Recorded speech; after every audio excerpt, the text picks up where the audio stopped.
Hey, so all of you know my favorite hashtag is We Are UK, and I don't want to miss the opportunity to talk about what a special season and really school year it's been for our athletic department in general. Man, with what Coach Stoops and his staff were able to do, and Craig Skinner, and to do what they did, and Johan with men's soccer, just, man, what an awesome time. And that goes a long way. You guys kind of hit on it a little bit with Rachel, but man, I can't go anywhere, whether it be recruiting or wherever, and people are talking not only about UK baseball, but just the job that all of our other coaches and staffs have done. It's been awesome. So I didn't want to miss that opportunity to congratulate them. As far as us, what's big in our program? The new ballpark. Right? Everyone wants to talk about that. It's absolutely beautiful. Kentucky Proud Park. I have not had an opportunity to maybe sit down with all of you, so there's just so many people to thank. I'm not going to get them all, but Dr. Capilouto, Dr. Monday, the Board of Trustees, Mitch Barnhart, all these people, Kevin Saul, Russ Pear. What about Kentucky Farm Bureau, Kentucky Department of Ag, right? Kentucky Proud, GMI. There's just so many people. It is absolutely a beautiful ballpark, and those of you that are in this room and can hear my voice that maybe been in there or haven't seen it, it is just a special place. And I'm excited for the Big Blue Nation because what makes it special, we have terrace seating, we have grass berms. We had a scrimmage on Sunday. There was a group of kids jumping up and down and rolling down the hill, and I tapped over to one of the coaches. I go, guys, look right there. That's exactly what I envisioned. And those kids were playing, and it's just a beautiful ballpark. You can stand in the outfield. You can overlook the visitors' bullpen. Say a few choice, really good, nice words to them. One thing that's really neat about the ballpark is the visitors' bullpen is named the Hook, after Jonathan Hooker. As those of you know, he and his wife lost his life back in 2006 with the plane crash. But Kevin Saul had an opportunity to reach out to his family, and we honored him to do that. Had a group of alumni here this weekend. They just were so happy that we were able to do that for him. So that makes it neat. Hey, I'll tell you this, we're still learning the ballpark. We did wind studies and everything else. We've had our scrimmages. To me, it's going to play more of a doubles ballpark as opposed to the Cliff, right? Who maybe played it a little bit more home runs. So we're still figuring that out. I'll tell you one thing that's helped is the efficiency. It is remarkable. The staff and I were talking a couple weeks ago. It could save us up to maybe an hour a day just in traveling. As all of you know, the offices were in Kroger Field, and we show up at Kroger Field and we drive over for maybe a hitting or a pitching group, then drive back to the offices, then have to go back over there, and then have to come back and finish up at night. I mean, you can imagine, then all of you know how awesome the parking is over there at the Cliff, right? So you can figure how much time it's made us more efficient. Even for our players, the player spaces are as good as any ballpark I've ever been to in college. Just the efficiency of the space for these guys is just incredible. And then the turf has been good. As all of you know, we have an amazing sports turf crew here, but being able to get on that field, whether the temperatures will be really low or wet, that part's played big. So you guys hear me talk all the time about the student person player. I want to brag on, some of the things that our program's been able to achieve. Last year we had 31 guys make the academic or first year honor roll. That's the most in the Southeastern Conference, the most. And then we were the only team in the Southeastern Conference to win the ABCA Academic Award. You guys know how important that is to me. As people, this team, again, has given, I can't tell you, I think it's over 200 hours of community service so far since they've been here.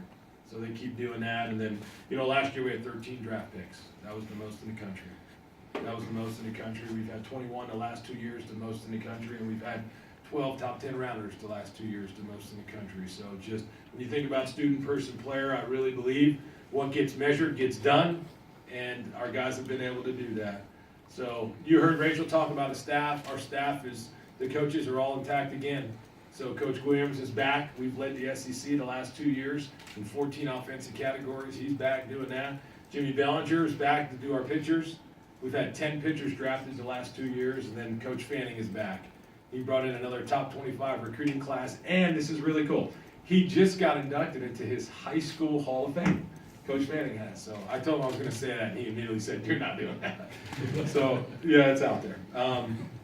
As far as season tickets, for the third straight year, this is awesome. The third straight year, we've set a record in season tickets sold.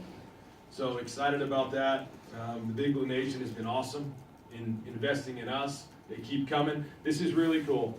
The last 2 years, and this is large part to all you people in this room, thank you for covering our program, because without you, it doesn't happen.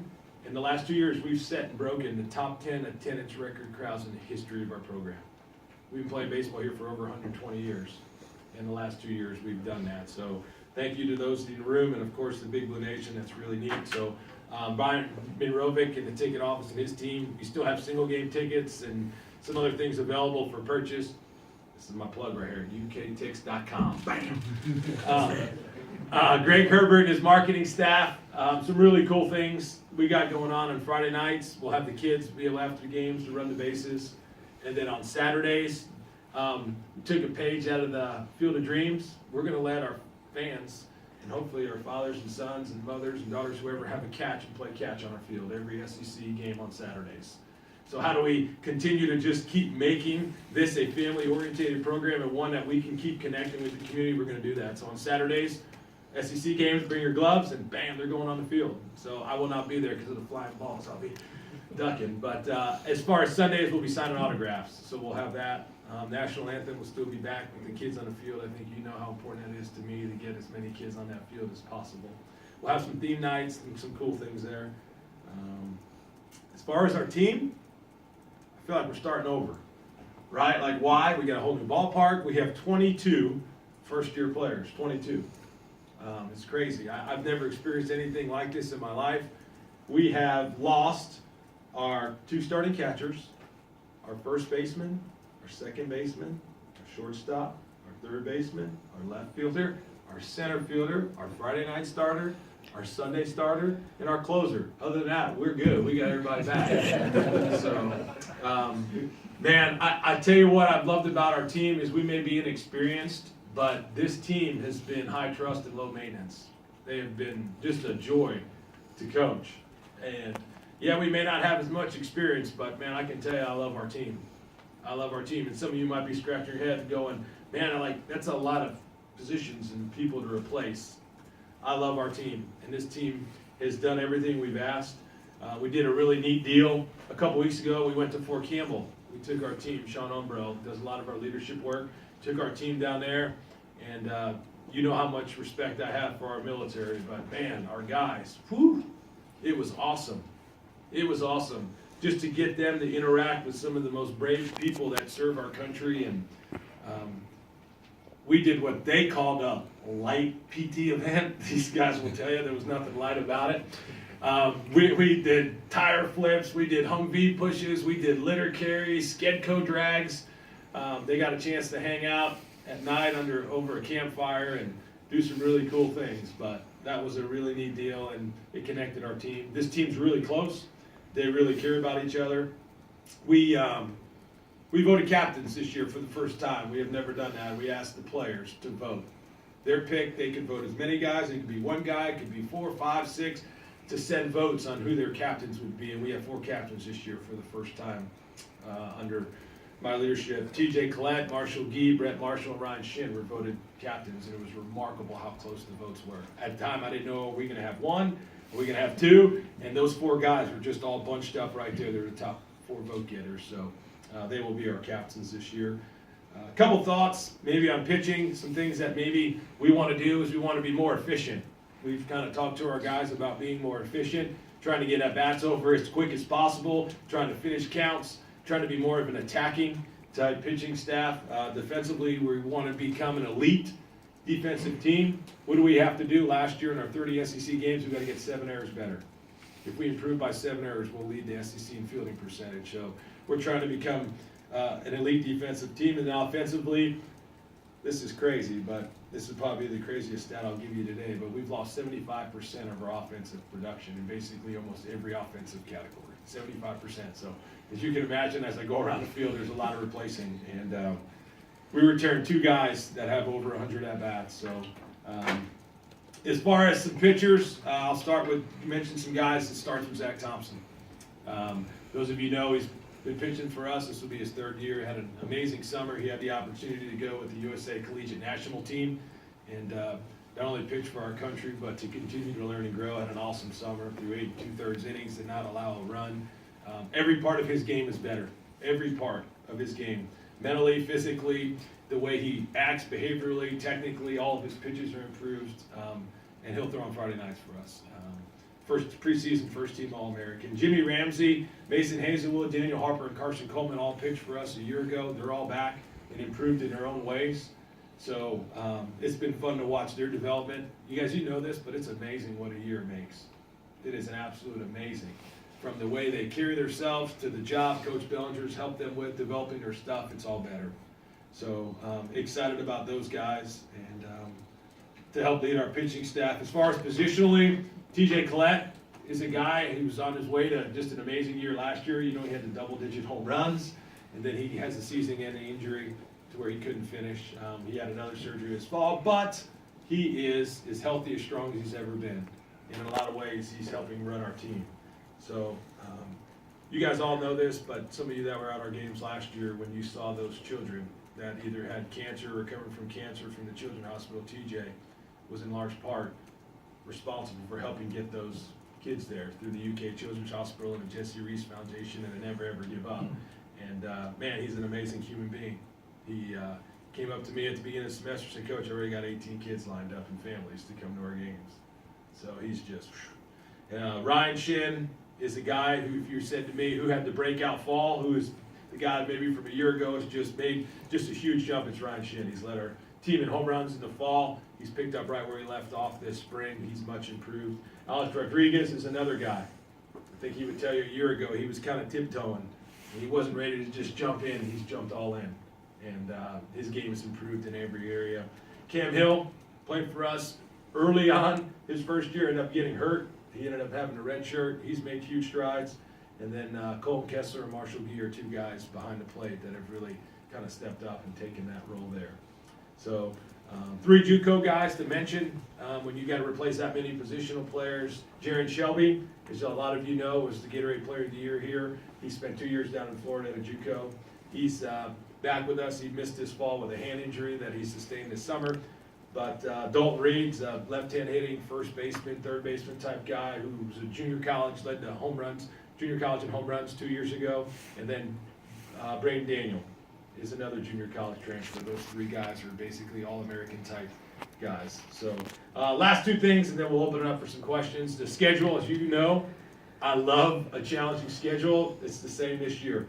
35 of our 56 games against teams that were in the postseason last year. 35 of our 56, that's a big deal. And 24 of them will be against ranked opponents in the, the top preseason top 25. 20 games against top 15 preseason ranked. So excited about that. As you know, this league is unforgiving and love a challenge. So a couple keynotes Matt hit on. Opening day, we open up at Austin P on February 15th. And then our home opener here is Tuesday, February 26th at 4 p.m. And would love to have all of you there. It's going to be a neat deal to open up Kentucky Crowd Park. One thing we've done, Kevin Saul's informed me, is we invited everybody that's ever helped build that stadium, whether you're a contractor or a subcontractor, we invited all of them back for that opening game so they can be a part of something that they helped build. So we've set our alumni weekend. That'll be set this spring, April 18th through the 20th, and just so appreciative of them, the way they've just embraced Kristen and I and Reeves and our alumni. This ballpark is theirs as well. So that was a lot of information. So questions? Well, you've already This brought. program seems to be in love with the Shelby family.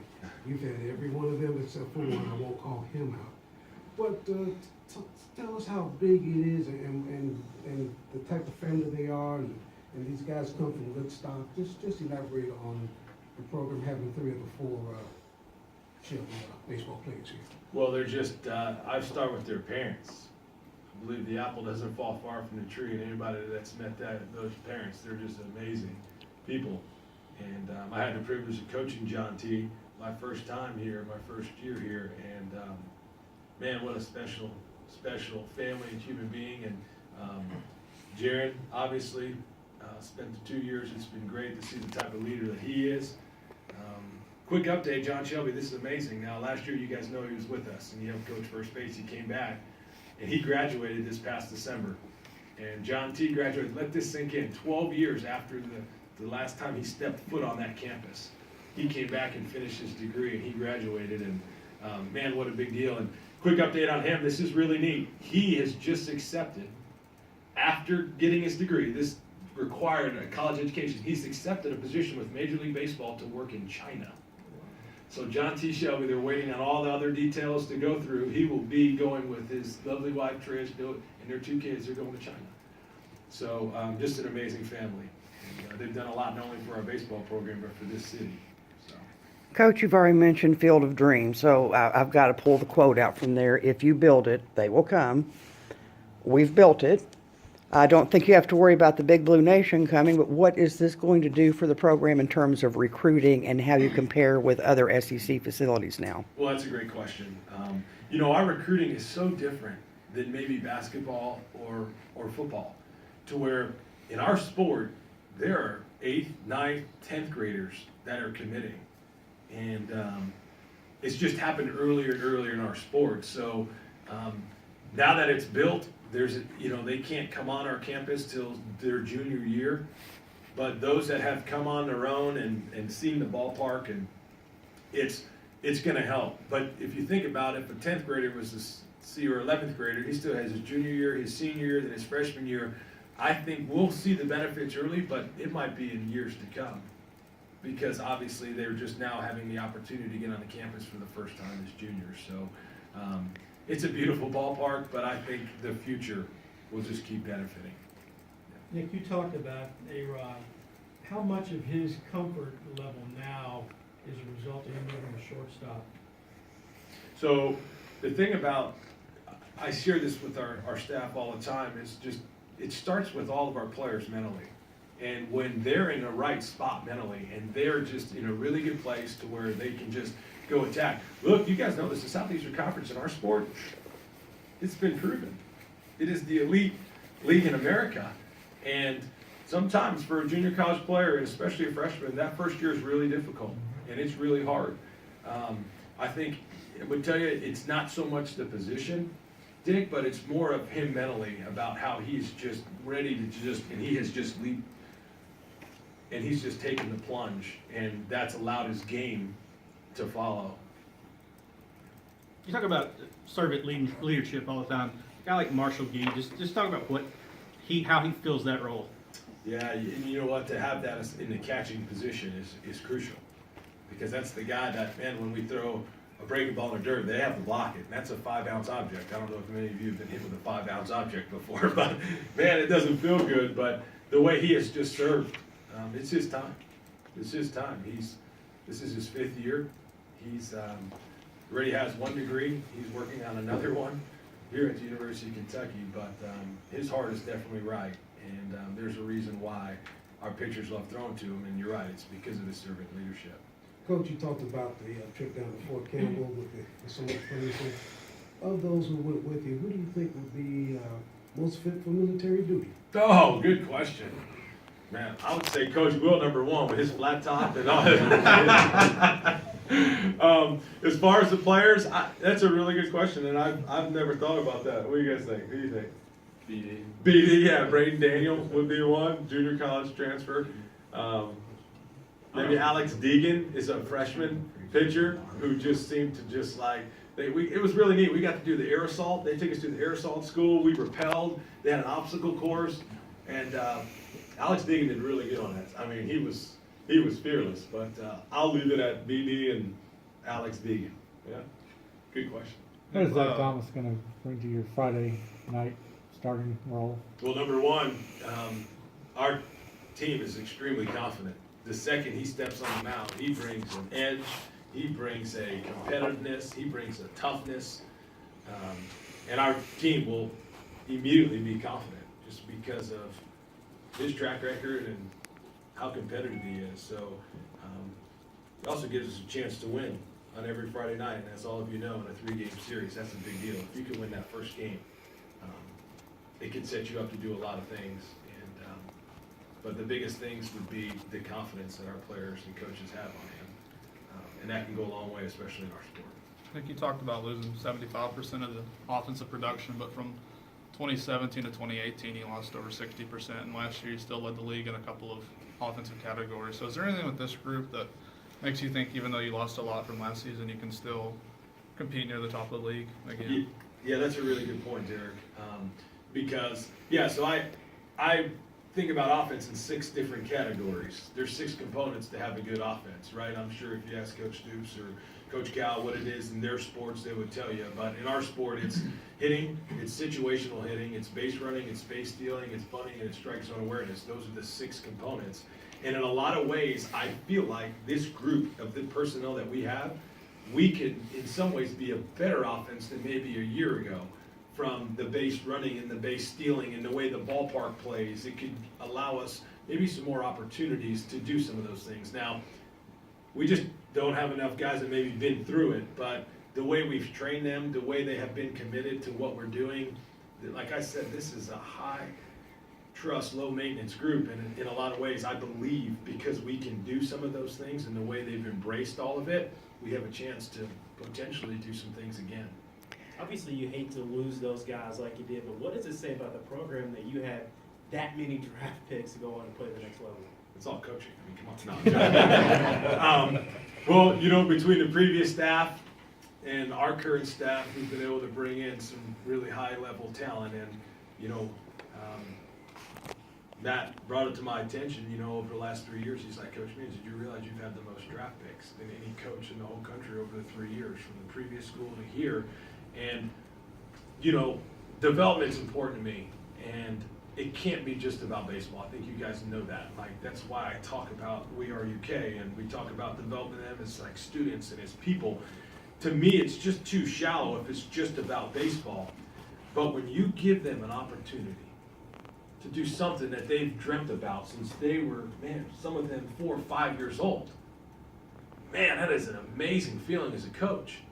To know that last year, every single one of our seniors signed a professional contract. Every single one. That is, man, like you put your head down at night and you start going, this is neat. And then, you know, to be able to make even an impact on some of them eternally, like, whew, man. But it's really cool that we're at a place to where, like, man, our athletic director, Mitch Barnhart, that's his vision. Like, it's not just on the field. It's like, man, it's got to be deeper. It's got to be more. And that to work for a guy like him and then Dr. Capilouto, it's like, whew, it's really cool. And when you can make somebody's, help them dreams come true, it's a really cool feeling. Can you talk about the Saturday and Sunday guys, some of them who may be competing for those spots and what they bring to the table? So really, it's almost like a 4 or 5 headed race from that standpoint between Jimmy Ramsey and Mason Hazelwood and Daniel Harper. Freshman Dylan Marsh is throwing the ball extremely well. They're all so different, which I love.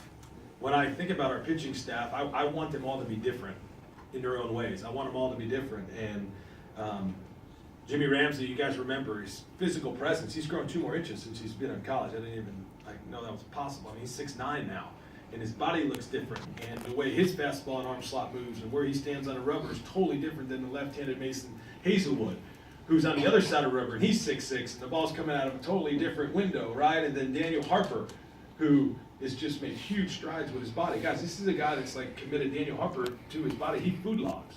This is a guy's missed 1 day. He's documented everything he's eaten for a year, except on Christmas. He took that off. Every single day he's food logged. Like, I mean, he's bigger, he's faster, he's stronger. There's been a freshman, Dylan Marsh, who's thrown the ball well. So, you know, those aren't set. Zach has clearly earned that Friday spot, and we'll get through this weekend and we'll see. But early on with their pitch counts, they're not going to throw 7, 8 innings anyway. So really, you almost need to kind of tag team them and double team them. But those are some of the guys fighting for those spots. With Ben Jordan right now being healthy again, what kind of role do you envision for him, at least early in the season? Yeah, so Ben Jordan's the guy, you know, from our state here in Kentucky, and West Carter. You know, he had the Tommy John out of high school, and he's back finally throwing. He continues to improve. Derek, he just, as each outing, he keeps getting better and better and better and better. And he's had 2 really good outings so far. From a efficiency standpoint, as far as like not allowing runs, but he's a guy that every time he pitches, he'll keep getting better, and he needs to just keep progressing. He maybe not be where he wants to be right now. He's not there, but he will be. He will be. This will be the 3rd year, I think. Each year that you've been there, you've had to reshape that pitching staff in one way or another, be it starting bullpen, a little bit of both. I mean, what's that like, and what's that process like, and how vital are these non-conference games for that process. Yeah, it's crucial. And you know what's been really neat is the amount of competition, I think because our players know how many spots are really up for grabs. There's been this really neat competition going on amongst our program in a good way. And, you know, this team really, really likes each other, but they're also super competitive. So there's been this really neat deal about, you know, between Zach and Carson Coleman and Brett Marshall and, you know, just guys that have maybe thrown for us before, just to keep helping guys progress. And when you've had guys like a Jimmy Ramsey or Mason Hazelwood that have maybe thrown out of the bullpen who are now maybe looking at a potential starting role, they've kind of done that side so they can help others in that area. Now they're learning a new side, but you got a guy like Zach Thompson who's maybe done it, who's done a great job trying to lead those guys. It helps, and ultimately I believe it's going to make our team better because every experience that they've had, whether it be a starter or pitching out of the bullpen or multiple times in a weekend, their hearts have been right as far as like helping each other. And ultimately, I think by the time we get to the end of the season, it'll serve us well. Couple more. Nick, you talked about the other programs and the success they have, football, basketball, soccer, and some of the others. And with the schedule being the way it is, conference play as strong as it is, do you feel any more pressure or any more of it being a challenge to do as well or better than you have done? Well, I'll tell you what, that's why I wanted to be a head coach in this league. And I've been in this league for I don't know how many years now. Is it 13, 14 years? It's the premier conference, and that's all I've ever wanted to do is play against the best teams in the country. Are you saying you notice I have a few more gray hairs? Is that what I'm hearing? Oh yeah, you don't have it here. But it's the pressure. No, I've always said our internal expectations will be higher than any external. I want to win a national championship, and I finished fifth in this league and played for a national championship. That's totally possible. There's been a team that's finished fifth in the league and has won a national championship. So the competition is something we'll definitely embrace. I don't You've think- got to digest a lot of rule changes this year, specifically speaking to the mound visits. I think it's 6 That's right. without making a pitching change. Yes. What's your thoughts on that, and how does that affect how you and Coach Bellinger sort of manage the game now? Yeah, so the communication, you get 3 from the coaching side and you get 3 defensive ones. So you're only allowed 6 for the entire game. And that'll be something we'll continue to obviously grow and get used to. But it should help the pace of our game. Look, our games are too slow. Like overall in general. College baseball, we need to make our games faster. And I think those rules will definitely help. This year, will you still be telling us that the strength of your team is the team? That's exactly right. And look, it's right outside our locker room. It's in multiple spots in our facility. I want to have a family atmosphere here, and we do. And when you have a family and a group of young men that are pulling for each other and love and can embrace the success of their teammates as much as their very own, that team's tough, especially in times of adversity. And this team feels a lot like our first year's team at this point, just about how much they've grown and how much they loved each other, and they're experiencing something new, just like that first year's team did. All new players, all new facility, and in a lot of ways it kind of feels like that team at this point. Coach, that first year, you came in with high expectations, or high expectations for you, but maybe not so much for the team. The team was like, didn't know what they were going to do, and you knocked it out of the park, so to speak. Last year, there were very high expectations for the team, and it didn't come to fruition. What have you learned over the 2 years, and what is this team going to take from that? So what I've learned is that regardless of the year, I want our goals to be our goals. And unfortunately, not every year you're going to hit those. But what I've learned about this team as it relates to those is there's a ton of competition. There's a edge about them to where it's like, obviously we're not happy with maybe our finish a year ago, but at the same time, they have totally embraced everything that we're trying to do. And we got to prove some people wrong this year, because with basically a whole new team, 22 first-year players, right, with 24 guys that have never even stepped on a field for us before, there's a lot to prove. And they have a chip on the edge about them, and that we're going to do that. That's the biggest motivator?